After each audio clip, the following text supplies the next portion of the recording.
Thanks everyone for coming tonight. We had some cooperative weather, I think, and maybe enough parking spaces almost. We do have enough chairs, so I think we're in good shape. It's nice to be able to socialize a little bit. A lot of our meetings are usually in, down to business, and then out. So apologize for the delayed start, but I hope you were able to take advantage of saying hello to some folks you haven't had a chance to say hello to recently. Welcome to the 2014 Reaching Heights annual meeting. If that's not your destination, please see the agent at the gate. My name is John Hubbard. I'm the president of the Reaching Heights Board of Directors. And our annual meeting is it's a welcome event for us because it gives us a chance to break from all the doing of things and reflect on the why we're doing things. This also is the meeting where we celebrate board members who are leaving and elect new board members who help carry on our mission. We're also here to elect our officers at this meeting, and that's usually based on who's not here to say no. And as I'm thinking about this, there's a transition kind of trend developing, and 2014 has been quite a year for us. We've celebrated a remarkable consistency in noting our 25th anniversary. That's a big deal. It's also been a year of change. And I know that change is not always viewed as a positive, but for us, it has been. Reaching Heights has changed its address and added neighbors by moving to the Coventry building here. We're sharing space with Future Heights, which is a nice synergy in terms of building the bigger community. We've changed leadership with a new executive director, Krista Hawthorne, and assistant director, Lisa Hunt. We also have a new website. If you haven't taken a look at it, you should. On the financial front, we've had renewed success seeking grants from smaller foundations like Macy's and Harley-Davidson, and I hope they're sending us a red one. Adding to all this positive change, we've got Dr. Talisa Dixon as our new superintendent, who's here tonight, and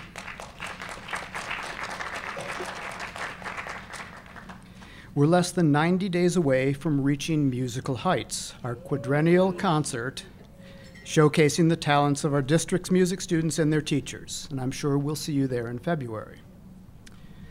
I guess the only thing that didn't change is our mission and maybe our phone number. That's still the same, right? Okay, same phone. Let me give you a brief reminder that Reaching Heights is primarily a member and community-supported organization, and our annual fund is currently underway. Our two other big fundraising events, Reaching Musical Heights in February and the annual Adult Community Spelling Bee coming up in April, are the source of the majority of our budget. No pressure, I'm just saying. Okay, so I'm done with my welcome, and it's my chance now to introduce Krista Hawthorne, Executive Director of Reaching Heights, who's going to lead us through the rest of the program. Thank you for coming.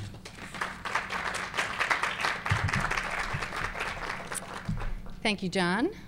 And this has been a big year for Reaching Heights and a big year for me personally. And so one of the things we wanted to do in our 25th year was to get back to our roots. So I decided that I thought we needed as a board to find out, go back into the history of Reaching Heights and find out how and why Reaching Heights was formed. So we invited Susie Kaiser, who was executive director of Reaching Heights. She was actually the second executive director of Reaching Heights from 1992 until 2007, so 15, 16 years. To come in, and actually it took her about a week to go through the history and compile the nutshell for us, and really help us understand the enormous effort that went into establishing Reaching Heights. So our formal name is Reaching Heights, the Cleveland Heights University Heights Schools Foundation, but we have never been a traditional school foundation. According to the National School Foundation Association, foundations are involved in three main activities: raising, handling, and redirecting money.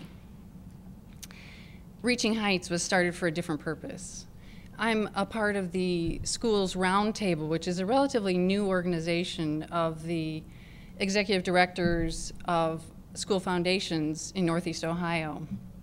And I can tell you that most of them are raising money for college scholarships. And some of them do teacher grants and technology grants, but predominantly that's what they do. They're often also an alumni association and a school foundation and, part of the school district's operations. So we are very different. In 1985, Heights Community Congress, the CHUH Board of Ed, and Heights Interfaith Council gathered a task force, and it said 25 to 30 active members of our communities that were engaged in different parts of our community. This is a very familiar sound to us because in the last few years we've gathered these kinds of task force. This was called the Schools Consensus Project, and its purpose was, and I quote, to stabilize community support for public education, public school system, and reconfirm the confidence and respect which the CHUH schools enjoy within and beyond the community served by the schools. So in their final report, that's what this is here, the final report in 1987, the task force recommended that the sponsors develop a defined partnership between the tax-supported and voluntary sectors of the community to plan and implement a foundation for educational excellence. And several years later, after much planning and careful work, some of it on Susie's porch, she will tell you that, Reaching Heights began with the express purpose of building and nurturing a partnership between the tax-supported and the voluntary sectors of the community to support educational excellence. That's not about handling or redirecting money specifically. So public schools are not boarding schools. Public schools aren't responsible for their students 24 hours a day, 7 days a week. Public schools work best as part of a support system to students and their families, along with neighbors, businesses, for-profit, nonprofit businesses, houses of worship, city governments. Who am I leaving out? Everybody who helps support families and students to develop into responsible citizens. So this year, Reaching Heights, board and staff, we are looking at all of our programs and really thinking about how we began and what our mission states, and trying to be very purpose-driven in our work to build that partnership and help the groups that are so interested in supporting our students and families to work well together. So we're building relationships in one new way, which is called Adopt a School. Our board members have each adopted a school. So we're now at 10 schools, and we have about 17 board members currently. So we have a couple board members who are 2 at a school, like at the high school, where there are 4 small schools. And the Adopt a School program is for 2 purposes: to make Reaching Heights more visible in all parts of our district, and also to bring relevant information back from all parts of our district to the Reaching Heights board meetings and to our decisions.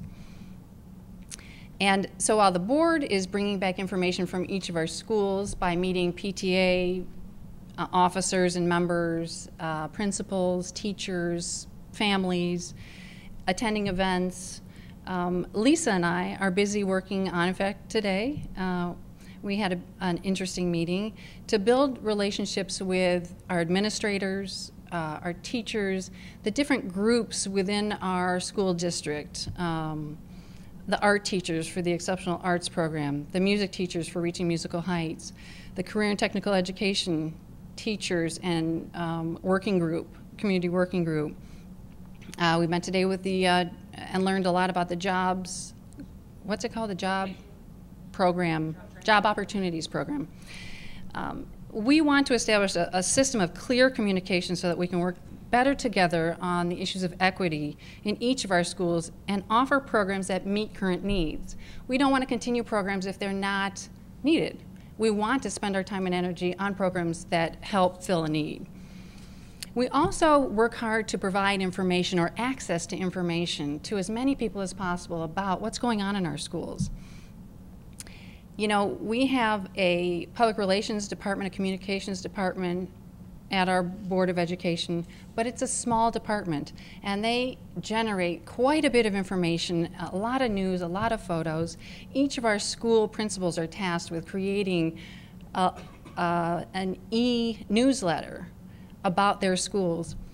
But our general community doesn't usually have access to that information. They don't go to the Cleveland Heights, University Heights website or to each of the schools' websites. So we, as a community organization, can be kind of a connector and help bring that information to people.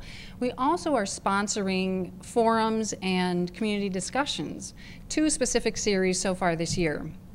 One is the Welcome Home series, which is targeted to newer residents, Heights residents, but welcomes all residents to focus in on some of the special gems of our community. So there's been Welcome Home Foodies, where chefs and local restaurateurs and people who run food businesses like the Wine Spot were featured. The second one was Welcome Home Authors, and it was such a great program held at Nighttown. And the third one will be Welcome Home Musicians. So I think that's in the planning stages and will be very interesting, and I hope you can all make it to that. That's in partnership with Future Heights and with the Heights Libraries. Another community discussion series is being sponsored by the Heights Coalition for Public Education. That's the group that started with a book discussion, Reign of Error by Diane Ravitch, and had a film gathering about standardized, about high-stakes testing. And now there's a 3-part series of myths. The myth of the failing public schools, the myth of the failing teacher, and the myth of the failing student. So the next one is coming up, the myth of the failing teacher, on January 28th. And we are very interested in helping people understand more fully all that is offered, all that we do, and all that we can do to support our teachers, all of our students, and how the community can be involved in that process. So we're also forming partnerships. We are in a strategic partnership with Future Heights, which basically means that we will work as closely together as possible while maintaining or fulfilling our separate missions, because our missions are quite different, but as small nonprofits working with the same geography and the same people in terms of the community, there might be some ways that we can work together. So we found the first way is to live together, to work together in the Coventry building, in our shared space, which is a beautiful upgrade for both of us, and we love it. It also makes it very easy for us to have casual conversations over lunch or as we pass each other in the hallway about grant writing, about what we're hearing about the different neighborhoods in our community and what we can learn and do together. We also are hiring a new position on our staff called Parent Mentor. And the Parent Mentor is a part-time position, 20 hours a week, and the Parent Mentor will be a resource person for parents in the district of students with special needs. So they will act as a liaison between the parents and the school district. They will attend IEP meetings if they're requested, and they will stay up to date on all the changing regulations that happen at the county level, at the state level, at the federal level, and help all of us do a better job of making sure that everybody is informed and working well together to support students with special needs. And a new program that Lisa and I have just been brainstorming together in the past week, we're calling the School and Community Leaders Program. We sat down and figured out that at each of our elementary schools, we have 7 different individuals who come in from outside of the school personnel to support our elementary schools. They're from Family Connections, Reaching Heights, Parent Ambassadors, KinderNet, PTA, and when we add in the principal, the guidance counselors, and the social worker, we're up to 10 individuals who are each working diligently to provide as much support as possible, but we're not working together. And we, as Reaching Heights, are the perfect organization to bring those people together so we know each other's names, we know what we're trying to work on, we can share information, share events, help each other do the best job we can to support our elementary schools. So even if there is a situation, as happens from time to time, that there isn't a functioning PTA in a building, those 10 people can come together and form that support network to make sure that whatever needs to come in from the outside is there and helpful. So that's the newest thing we're working on. This doesn't mean we're discontinuing any of our programs. Our programs continue to flourish. This is the kind of behind-the-scenes work that doesn't bring a lot of publicity. It doesn't, create a lot of photo opportunities. But it's the essence of what our purpose as an organization is. And if the result is that we work better together and we have happier and healthier and more successful students and teachers, then we've done our job. So now, John, I'd like to invite you back up to the podium, or is it Jan? For the, to introduce our board director candidates and our slate of officers. Is that you? Yes, but do you have the list? Mm-hmm. Okay. Inside here, let me just say their names and ask for a motion. All right.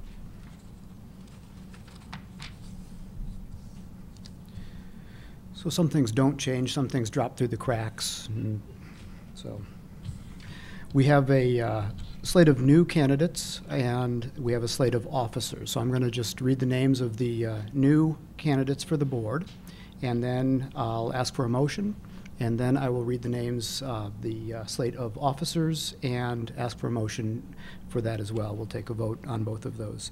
So Ketty Finneran, and if you could just wave or something so we see you. And I believe you all have programs. If not, there's some on the table back there with description of a little bio of folks. I'm not going to read those. Darren Gamble. Thank you. Nyla Jean McDaniel. Thank you. Marianne Stevens. Thank you. Sarita Thomas. Thank you. Beth Woodside. Beth is not here? Okay. So those are our new board members that we've proposed, and I would like to ask for a motion to add them. Thank you. And I'd like to ask for a vote in favor. Yes? Anyone opposed? All right. And welcome all to the board. The journey's just beginning, and we have we've made a minor change in our officer slate. We have the president term is usually a 2-year term, and I believe I'm nominated to continue on for the second term. Somebody tell me if I'm not.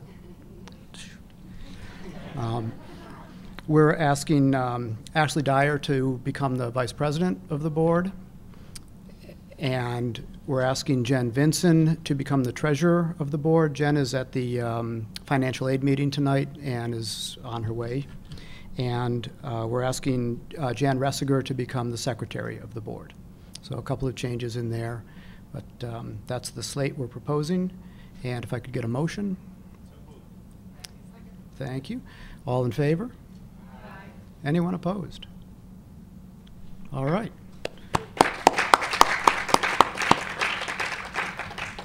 Thank you very much. You back up? Yep, I'm back. Okay. So now I have the task of thanking our outgoing board members for their service. And I have a special treat for you. I asked Patrick from New Zealand to send me some words because he knew a lot of you as board members and he brought you on board, and he likes this part of this event very much. Yeah, I know. We thought about that. We thought about that. The time difference is pretty tricky. But one of our strengths as a Reaching Heights board is the varied talents of our board members. And we very purposefully try to bring in the widest variety of people we can, because that's how we get the most interesting, challenging, new ideas, decisions, and anyone who's been to our board meetings know we have some pretty interesting discussions. And that's on purpose. So the first person I want to talk about is Melissa Strouth, who Patrick did not know very well. So can you walk up here for a minute? I'm going to read this plaque to you. Melissa has been on the board for a year, and her busy life is requiring her to step down for getting busier. Yeah. So Melissa, this is for you. It says, student and teacher advocate. We truly appreciate the short but valuable time you served on our board. You brought energy and a fresh perspective to our meetings and events. As a Peace Corps returnee, a math teacher for 12 years, with children who attend our schools, you are clearly passionate about public education and an advocate for students and teachers. Your input at board meetings and at the board retreat have changed Reaching Heights for the better. Thank you.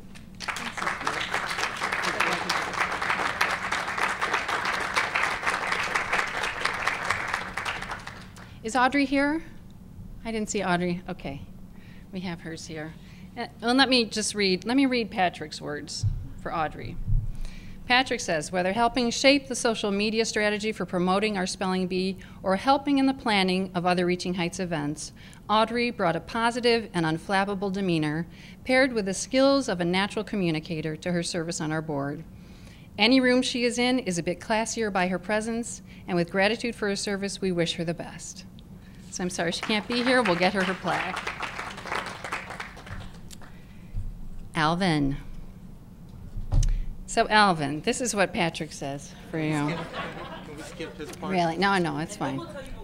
Right? Oh, God.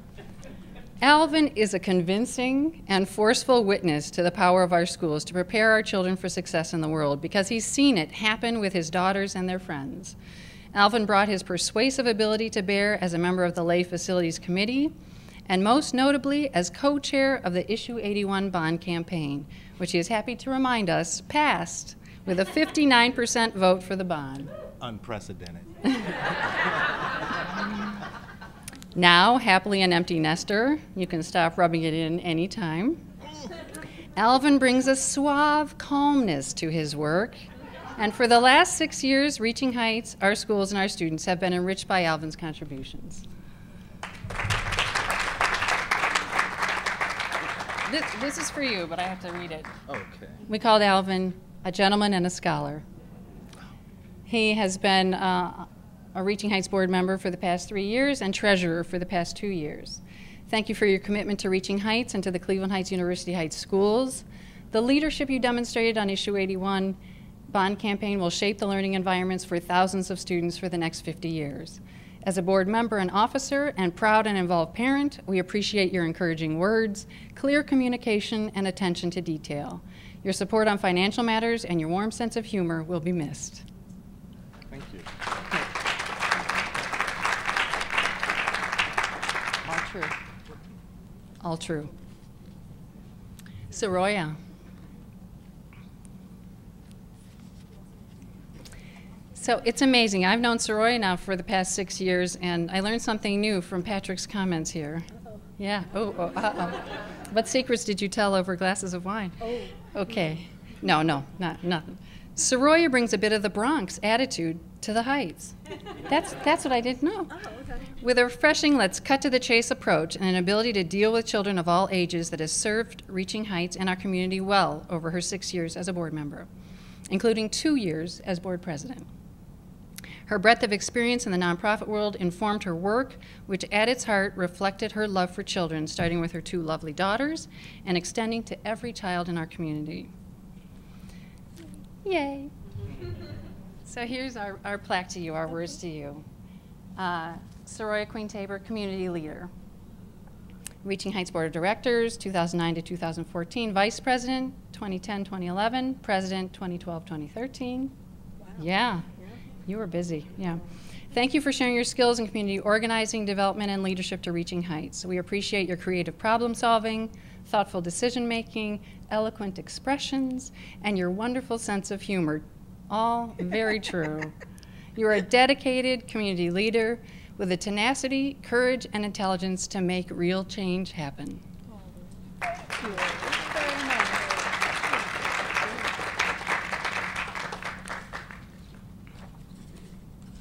And then Richard Waugh, who's not here with us. Here's what Patrick has to say about Richard. When Richard Waugh walks into a room, he's so often asked the same 2 questions, he will answer them before they're asked. 6'8", and yes, at New Mexico State. The second one refers to playing basketball in college. Here's the visual. Richard was an Army paratrooper, which must have been a sight. He's also an elite cyclist and once rode across America raising money for Reaching Heights as part of an adventure. Now, of course, he's a violist with the Cleveland Orchestra. He truly impressed the fourth graders at Garrity when he showed up in his white tie and tails to play some music and talk about his work. Thank you, Richard, for sharing some of your many gifts these 6 years.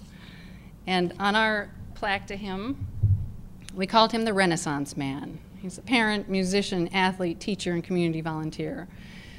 Thank you for your candid input at meetings and your passion for supporting our music programs. We appreciate your invaluable assistance at Reaching Musical Heights, at the Spelling Bee.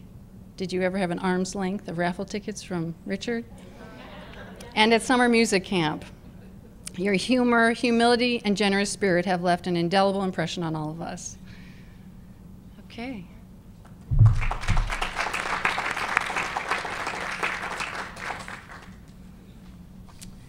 Okay, so what's next? Lisa, yes, come on up. It's a good time to take the mic just because I didn't get to hug everybody. But I want to say thank you to all of our board members because we couldn't do what we do without you.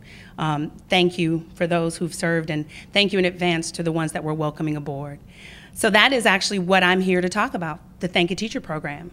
And it is an honor. It is like my favorite moment of the annual meeting.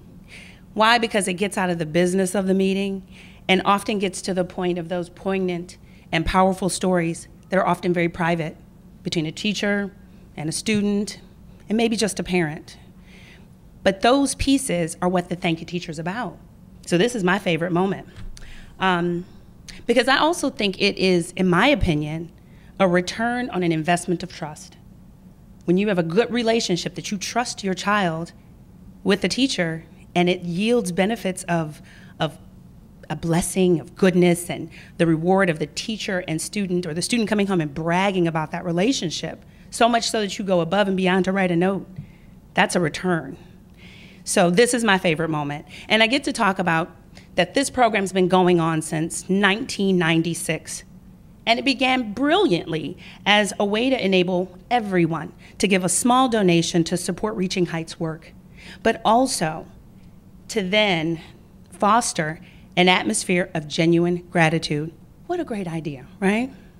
So that program is going very strong. It's still going. And as much as we know, a thank you goes a long way. It's often the thing that we forget. You remember to send a directive, right? Cookies, show up for PTA, but that thank you, it's often the first thing we forget. I mean, it's easier to lodge a complaint, right? But that thank you goes a long way. And this program has helped encourage that and has been fondly remembered by many teachers over the many years who have received them. Now in 2012, we were able to expand the program to ensure that we brought to mind the need and the opportunity to thank the other individuals, in addition to the teachers, who work every day to support the success and care of our students and families.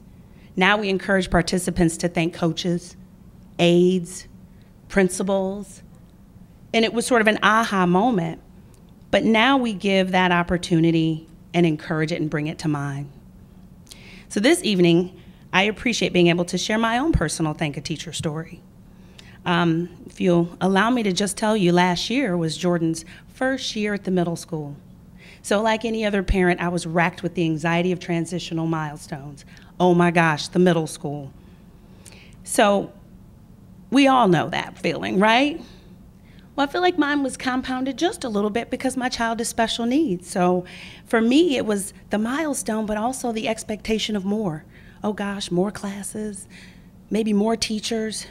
Hopefully for me, when we go into these situations, it's more expectation, a hope for more inclusion classes, a hope for more exposure and progress in the general ed curriculum, and more chances for him to learn alongside his peers. More for me means raising the bar on all that we do in this community to meet the needs of the changing landscape that we know for people living with disabilities. More for me means more. So I had that sort of bubbling in my spirit. And then I thought about the way we are sort of preparing is not giving gen ed teachers and special ed teachers the proper time to co-teach and plan. So I was worried not just about his transition socially, but his transition academically. So that anxiety began to melt away, honestly, when over his first couple of days, Jordan came home and in his innocent and honest words said, "Mom, in my inclusion classes, I make friends." So I knew he was steady in his transition. But I still worried. I still worried about his progress and access to rich and appropriate modified curriculum. It was still a concern. I'm often concerned about that lack of systematic protocols. I think about it. I worry. I don't think it's fair for one gen ed teacher and one special ed teacher to just figure it out in separate silos. But it took one teacher to help me melt that concern away. And when I met this particular teacher, in my head, I said, "Thank you." But in my heart, I was simply grateful. Mr. Gustafson, can you come up here with me?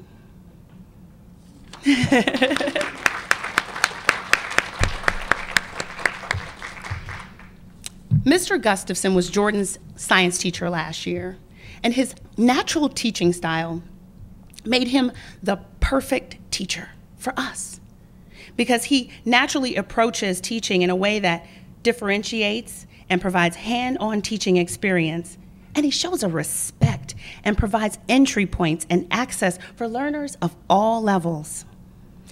He met the challenges with enthusiasm. It didn't feel like a burden.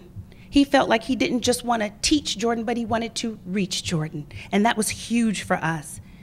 And it bolstered my son's confidence and love for science. And I found myself just saying, "Thank you." So I wrote it, paper to pen, and delivered it. And let me please share my words. Mr. Gustafson, thank you so much for every effort that you have made to teach Jordan science this year. You've cemented my faith in the possibility to integrate the learning environment in a manner where students of all abilities learn together and from one another. Your input at every IEP meeting leaves me feeling hopeful, encouraged, and glad that Jordan has you as his teacher. Please believe you are making a difference in his life by giving him rich, rigorous, and essential content. Your belief and expectation is building his academic confidence, and your collaboration and thoughtful work with Ms. Moss to keep him moving forward has been so refreshing and highly appreciated. You are an example of why the teaching profession is a life-changing craft. God bless you. Would you like to share a few words?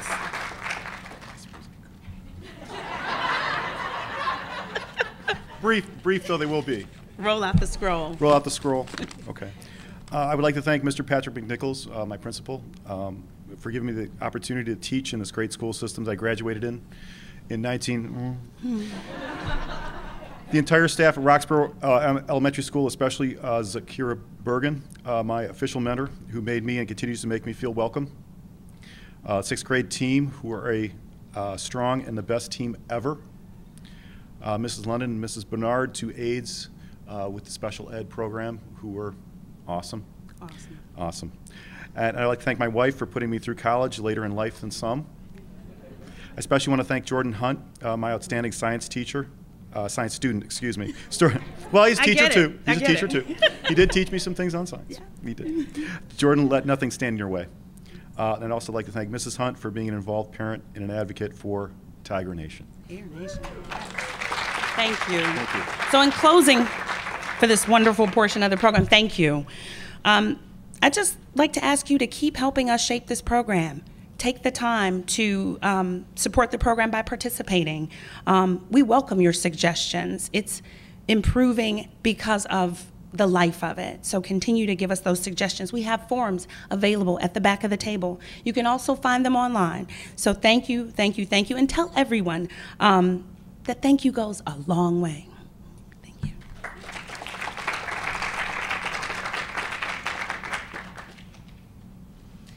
Wow, I love those. Those are great. Okay, so next we are going to start the program.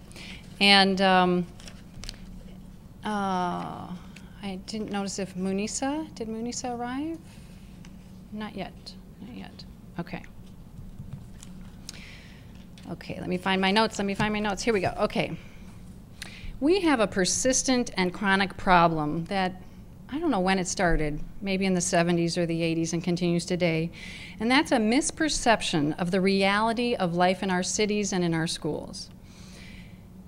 Many believe that this misperception can be blamed on the media, like we are being targeted unfairly, and more often than surrounding cities and schools with negative stories.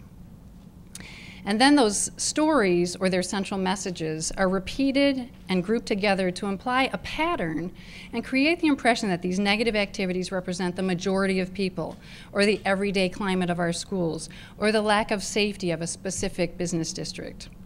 We are victims of the danger of the single story. That's the title of a TED Talk given by novelist Chimamanda Ngozi Adichie. She grew up on a university campus in Nigeria in a conventional middle-class Nigerian family. Her father was a professor, her mother was an administrator, and when she came to the United States to attend university, she became victim of the single story. She explained that, these are her words, "My roommate had a single story of Africa, a single story of catastrophe. She felt sorry for me even before she saw me. Her default position toward me as an African was a kind of patronizing, well-meaning pity." After living in the US for several years, she began to understand her roommate's response. She saw the repeated images and stories of Africa as a place with beautiful animals and landscapes, senseless wars, people dying of hunger and of AIDS without a voice, waiting to be saved by a kind white foreigner. A single story is created when we show or tell one story or message or image about people or places again and again until that is what they become. That's how stereotypes are created. A single story may be accurate, but as a generalization, it is incomplete and an inaccurate representation of people or places. Stories can have real power to define a group, a school, or a city, depending on who tells them and how often they are repeated. Nobody knows us like we do. So we need to take back the power to tell our own stories. Our people, our cities, and our schools are not accurately represented by any one story. We are many stories. By telling our stories, we add texture and dimension to the public's perception of us. We add depth and dignity to each experience. We humanize each group and celebrate our diversity. We are many stories. And that's what I love about our community, is that we cannot be defined by one story. There are some communities that you might think, because they look or come from the same economic stratus or drive the same kind of car, can be defined by one story. But that would be the same danger of imagining that the outside or the image or one story repeated defines any group of people. So tonight we have invited a couple special guests to share their stories. I think we're going to start with, you know what, we're missing our first speaker. I'm hoping she's going to arrive. But I'm going to start with my own story. And then I'll have a couple other people introduce our other speakers. Some of you may have heard this story before. I have been a tutor for our kindergarten students at Oxford Elementary School for a couple years. And I had a very interesting young man who did not know all of his letters. He could recognize most of the names if I held up a flashcard, but not the sounds that each letter made. So I had a stack of lowercase alphabet letters, and we started going through them. And he always wanted to hold the cards, okay? So I would hold it up, he would say the name of the letter, and I would let him hold the card. So we did A, then we did B, then we did C, then we got to D, and he said, "Wait." And he dug back through and found B and said, "Look." And he put the B and the D next to each other. And then we kept going, and, you know, M, N, O, we got to P, and he went, stop. And he pulled the P out, and he put it next to the B and the D, and he looked at me, and he said, look at these letters. Aren't they beautiful? Amazing, you know? And I said to him, you are going to be a great reader one day. So that's the kind of story that helps humanize and individualize the kind of students we have in our district. So I want to first bring up Julian Rogers, a current board member, and he's going to introduce himself and tell the story and then introduce our next speaker.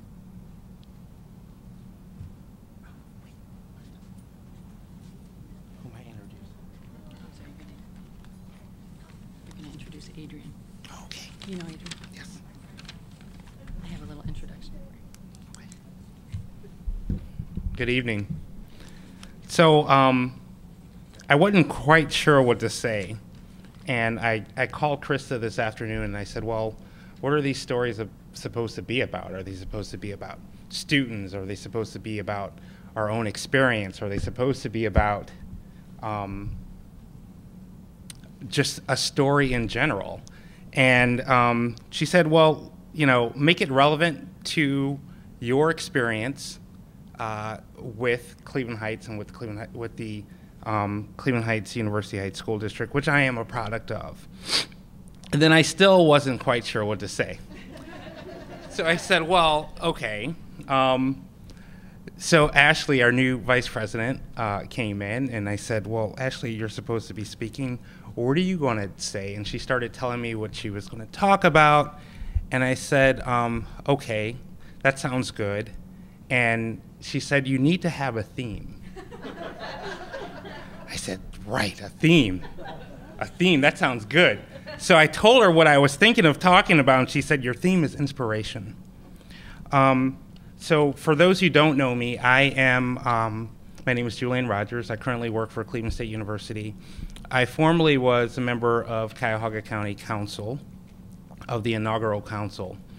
And for several years, I've worked in politics in and around either running campaigns or being involved in some way with politics.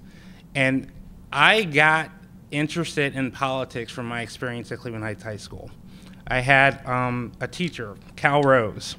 Cal Rose is part of he's cousins with the Hagans, which is a pretty popular political family here in Cuyahoga County. He ran an organization called the Political Awareness Club.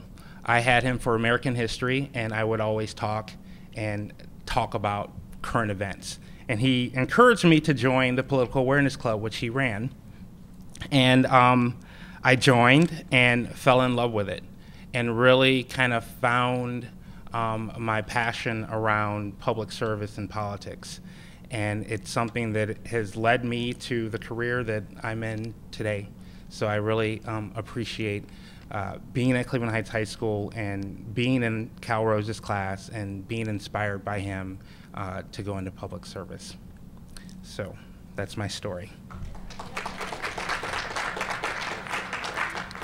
Now, while I was at Cleveland Heights High School, there was another teacher there who I know has inspired many students. I was not fortunate enough to have her as a teacher. But Adrienne Yeltsky is a recently retired history teacher from Cleveland Heights High School, and I would like to bring her forward to share her story. Thank you.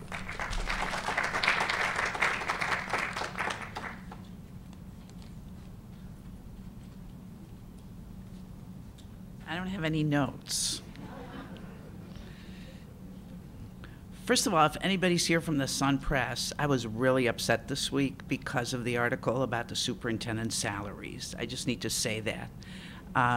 No superintendent and no teacher is ever paid enough.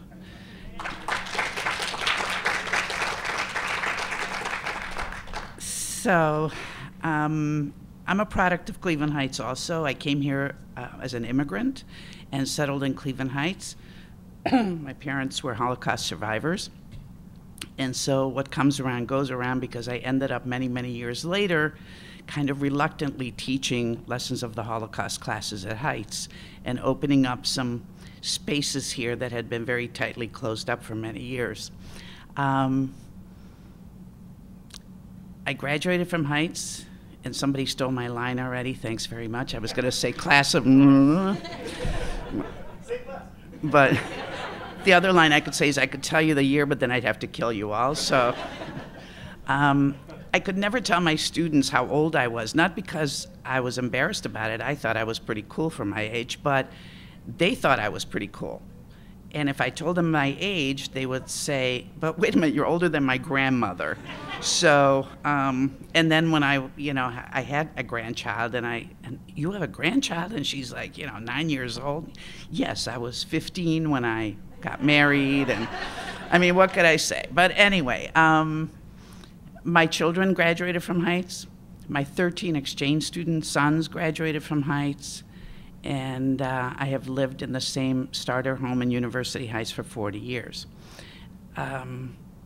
What has inspired me to stay here, I think, have been my students. I guess my teachers too, but I can't remember that far back, but my students. And I guess the reason I didn't write down anything is because things change every day. And yesterday I went to Target. And I've had teacher friends who say, oh no, I live out in Bainbridge. I moved out to Strongsville, whatever. I'm with those kids every day. I don't need to be, bumping into them when I go out for dinner. I went to Target by myself. I have a retired husband. I have not killed him yet, but... So I had a few hours alone and went to Target, and I see a young woman at the top of the escalator. Mrs. Yelsky, she is one of the team leaders now. She graduated from college. I mean, we're hugging, we're, walking down memory lane. Another one is coming up the escalator, and she's a cashier there, and we're hugging and talking about this exchange student that was in her class and blah, blah, blah. And then up the escalator come a young woman and her husband and her little boy, and, oh, Yelsky, what's up? And so when I went home, I called my daughter at work, and she's like, you're calling me at work. I said, I just want to tell you that I just had the best time. I had the best time. I felt so good living where I live. And I retired, and I thought, I'm never going to substitute. I mean, if I wanted to substitute, I'm going to stay, at school and get the big bucks. I went back this year.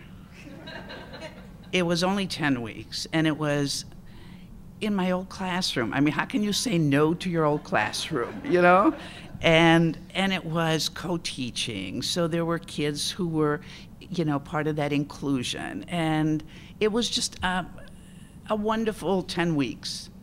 Of course, I didn't have to do SLOs and ABCs and PDQs, and whatever the heck they're having to do. These poor teachers, I'm telling you, it's unbelievable, the responsibilities that they have besides for teaching these kids. And it's not those ladies, wonderful ladies back there, ex and present, who make those rules. It's statewide, it's national. And I'm really sorry. I understand that we're trying to improve things, but our number one focus has to still be on teaching those kids, and that seems to be going by the wayside. But for me, I had an incredible experience, and on the last day I said, and I think I told you this story, that on the last day, I'm driving to school, and I thought, this is not dramatic. I'm not really retiring. I'm just kind of, I filled in for 10 weeks. And I'm not going to cry until I walked in my classroom. Now, you have to remember, I still had all my things in there. Okay, there was I snuck, there was a refrigerator in there. And the reason is because a teacher that moved into my classroom was still nursing when she moved into my classroom, so I left her the secret refrigerator so that, you know, okay, I don't have to explain what she had to do. And now she was having another baby, and so the refrigerator still needs to be there. Okay, I'm sure it's gonna break soon. But everything was still mine, but I was leaving it once again. But I was okay with that, and then I walk in, and there is a gift wrap package with the most incredible letter, card, thank you card from my principal, who was not my principal 2 years ago when I retired. He was a wonderful man too, but this lady I did not know until 10 weeks before, thanking me for the work I did and telling me that I made her life so much easier. And there was a gift, a beautiful Afghan that I use every night, bundled up. I cried. I lost it. That did it, because that was an administrator. And you know what? I don't have to say this anymore. I don't have to kiss anybody's butt, okay? So when I say it, I really mean it, because I really don't want to substitute. So I really, you know, I'm not going back there except to have a good time. But I've always had a good time. I mean, I loved what I've done, and I love what that school does for our exchange students. I have to speak from that frame of mind also, because that's been my second life. Am I supposed to only speak 3 minutes? Because my kids told me, my husband and my kids said 3 minutes will be, you know, like that's your introduction to your name. You know, I mean, I don't do real well speaking 3 minutes, but I don't even remember where I was. But anyway, AFS, yes. When I was turning 40, I said to my husband, I think maybe we should have another baby. And he said, is there an alternative? And Ari Klein, who's quietly sitting back here, his mother, had been approaching me through some circumstances about hosting an exchange student. And I said my husband would never go for that. And there was this moment, is there an alternative plan? And I said, we could host an exchange student for a year. And he said, okay. And that was, oh no, I can't tell you what year, because then you'd figure out my age, because I just told you I was turning 40. Okay. So let's just put it this way. We'd have more grandchildren probably by now. So, I mean, definitely that child will be done with college. So instead, we've had 13 incredible exchange students. One of my favorite pictures is a photograph of Krista's Simone, who is now 17 years old, sitting on my back porch with one of my exchange students as he's holding her like this tiny little baby. Okay, so it's been many, many years, and many, many wonderful trips and many wonderful surprise visits by my exchange student sons. One who came last January, all I was told was to go to the airport. And that's it. And there he was, who came in for my birthday. And another one who surprised me in my living room this July for my niece's wedding, because they were good friends and I wasn't supposed to know. So I keep waiting, you know, oh, my birthday's coming, I wonder who's coming. And we've gone to wonderful places. And the school has provided such a wonderful, nurturing place for our exchange students. It's never been about, oh, we have a certain number, you know, you can't go over that number. They know that our exchange students are going to be well taken care of. I think we've got great volunteers, a great system. Ari has hosted, Betsy has hosted, I've hosted, and your name is, no, right here in the front. Alvin. Alvin, I think I know a solution to your empty nest. I've got a solution. We've been solutioning for a while. Oh, okay. This is more information than we need to hear. But that has been a real joy, and I feel so comfortable putting exchange students from anywhere in the world into that school. And because many of our exchange students come from countries where all they have seen is people that look exactly like them, who worship the same as they do, who have the same culture, the same food, everything. And they walk into Heights, and we warn them it's going to be a little loud and it's going to be a little weird at first. And not one of them ever goes home dry-eyed, because they love the school, they love the community, and of course they love my husband and I. So, but it's a wonderful, wonderful place. And I'm going to stop right here, except for one story. I was supposed to tell a story, so let me tell you the story that that really has meant a lot to me. It was about 4 years ago. What is that called? Curriculum night. So this is the open house, and we really don't know the kids at that point yet. And I used to say to my students as I got older, every year it takes me an extra month to learn your names. So by 4 years ago, I never knew their names. No, I'm kidding. I did eventually learn their names. But at that point, I did not know their names too well. And parents are coming in, and they come in for 10 or 15 minutes. There's a couple that came in. The dad was wearing like a Cleveland Water Company one-piece outfit, like a worker. And he sat there, and I'm like trying to be cute and impress these parents with what we're doing and what we're going to do. And he's on his phone. He's just on his phone. And I thought, oh my goodness, no wonder these kids are, we're having such a hard time with the kids, because the parent is doing the same thing, right? This is rude. But I wasn't going to say anything. So we get done. They're filing out. And he stops. And he says, "You don't remember me, Mrs. Yalsky, do you?" And I said, I'm sorry, I don't. And he says, "My name is," and he tells me his name. And I look at him and I said, "Oh my God, you were really bad." And he says, "I know." He says, "But I wanted to tell you that you changed my life." Of course, I'm a teacher. Of course I changed his life, I said, "So how did I change your life?" And he says, "I was a junior when I had you for a history class, and I was failing. And at that point, I had like 3 credits as a junior. And I made a decision, if I'm going to fail one more class, I'm dropping out. I was old enough to drop out. I had no use for high school. I wasn't going to be struggling to go on for years." And he says, "And I'm failing your class, and the report cards come out, or it's the end of this grading period, and you called me in to talk to me." And he says, I will never forget what you said. You said, "I stayed awake for hours last night trying to figure out what to do with you."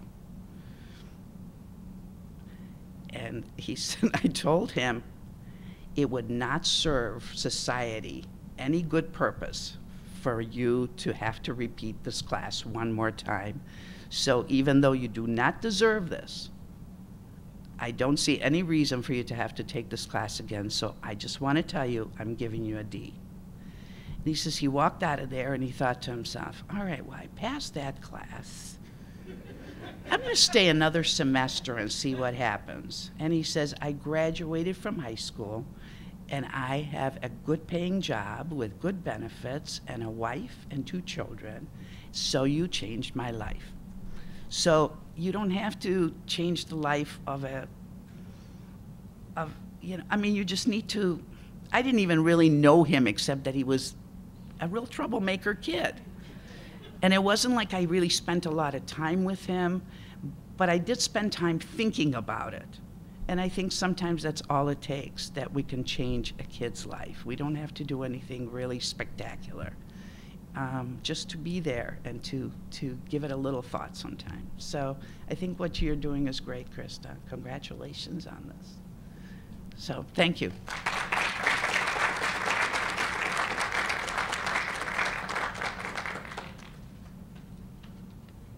Hard act to follow. My name is Ashley Dyer. I'm also a product of the schools.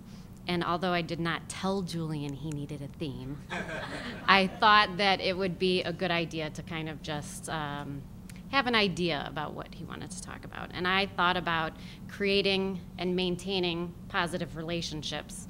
And it's funny that I follow Adrian because you taught my daughter in the lessons of the Holocaust. Her name's Zoe. I graduated with your son, John. And also, yes, who's a teacher. And also, when I was in high school, you knit my high school boyfriend a pair of booties. So when you are given gifts, it's because you are so given. That's why. But when I look around the room right now, I think about, you know, the connections that I've made through the years and the connections that my family has to this community. Lisa and my sister have been friends since middle school. Julian was at my first boy-girl birthday party. Do you remember that? That was a crazy time. And just maintain, and John, I worked with John's wife 15 years ago at a youth center working with kids in an expulsion program. So, you know, I have different connections to everyone as I look around the room, and Cleveland Heights is all about making connections. So this is my story. In the late 70s, my mom, a single woman, bought her first house on Northampton Road. And months after, another family across the street bought their first house. They had 3 children. The eldest daughter is still my best friend, 35 plus years later. The youngest of the 3 was kind of like the runt of the family a little bit. She was kind of sickly as a little one, and you know, her older brother and sister didn't really want to have much to do with her. But I was the youngest, and so, you know, I kind of took her under my wing, and because she was the youngest as well. And we, every day, you know, this is not just what they say, but we had to walk to school no matter how much snow was on the ground. And we walked, you know, to our babysitter's house as a crew after school every day. And it was so hard getting her home because she was so sickly and little and so tired, you know, when you're 5 years old and you have to, you know, walk through the snow all the way home. And so, because we lived like on the very corner of Cleveland Heights, like our backyard was South Euclid. So we're walking through, and to get her home every day through the snow, we would count our steps, and we would say 1, 2, 3, 4, 5, 6, 7, 8. 1, 2, 3, and it would just keep her moving, so we weren't literally dragging her through the snow all the way home. So years go by. We now have our own houses. We live across the street again from each other. My kids have gone to Fairfax. Now her kids are going to Fairfax. We live right across the street from each other.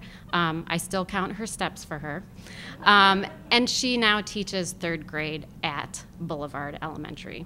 So the connections that we make are the connections that, you know, there's something very special about the connections in Cleveland Heights. And you know, when you graduate from Heights, there's just this understanding, this shared history of this community that people don't really understand when they live outside of our walls, you know, and it's these continued positive connections that I feel are a gift. And all of the children in our district are continuing to make these connections, and we'll have that same gift going forward.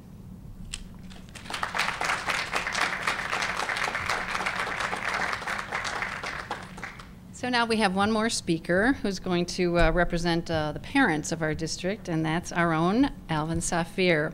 Alvin is managing member, president, and CEO of MBE Construction Solutions. He's the board treasurer of Reaching Heights until the end of December, and the father of 3 Heights High graduates. So we'd love to hear your story. Okay, Alvin Safir, everything she said, married with 3 daughters, so I've had a very emotional household. Friends of mine have always said, Alvin, girls are different, and that's true. Throughout the course of raising these 3 girls, I've learned things about girls and women that I never really wanted to know. Really. But my oldest daughter started in the school district, I think it was in 1990. My youngest graduated in 2013. So, you know, we've been anxiously waiting for that moment when all of them are out the house. And for the last 2 school years, we've been kind of feeling that. And I just got an email from my wife saying that Aaliyah will be home on Friday. So I'm not feeling real good right now. Okay. It's just kind of so, but anyway, you know, in the course of raising these children, Caddy, I remember, I can tell you a story that Ari probably doesn't remember, but I'm just going to go through a few things really quick.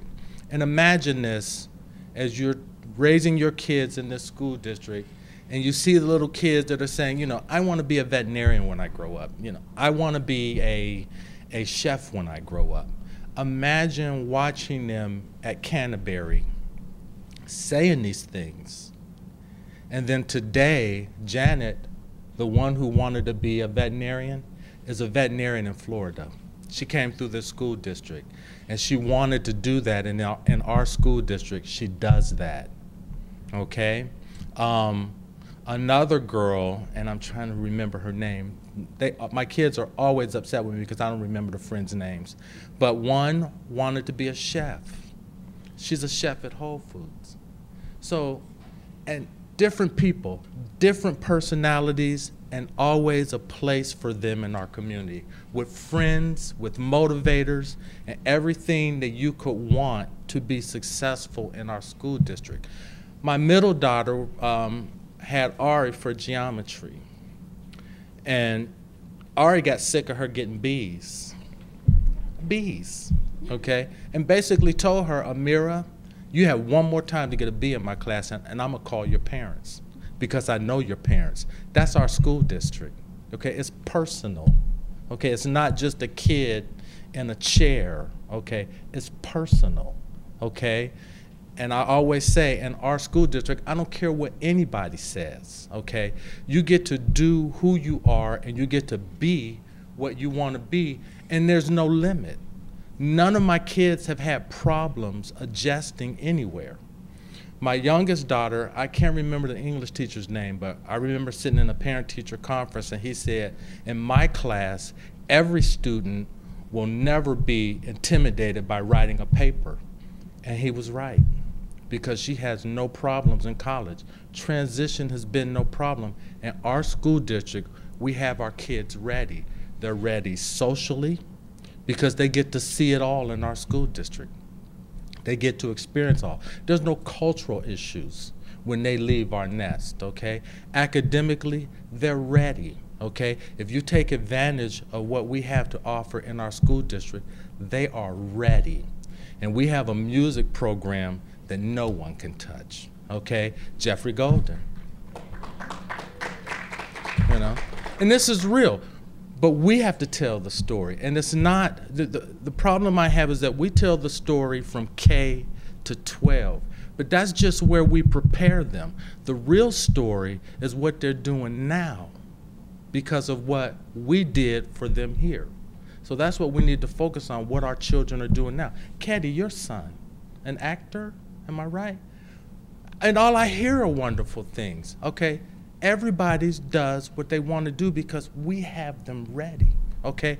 And I brag all the time on our children, but everybody that comes through Cleveland Heights, University Heights are our children. So I'm always talking about what we do in our school district, and I don't care who I tell, okay? We can talk about them, but nobody else can talk about them, okay? And it's the only place I know where I see adults get in a room and yell and kick and scream, okay? And then we go pass a levy, okay? We argue, okay? We yell, we kick, we scream, and then we go do what we have to do, okay? Because it's like a family. So that's what I'll say, and that's where I'll leave it.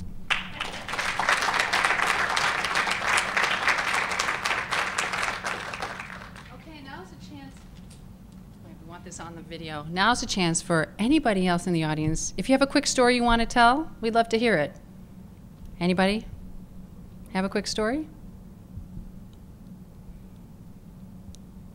Okay, we're good then. Thank you so much for coming tonight. Continue to share your stories. We'd love to hear them. We'd love to receive them and write about them. And we'd love for you to share them with your neighbors and people who don't live in our cities so that they know what a great place we are. Thank you so much for being here tonight.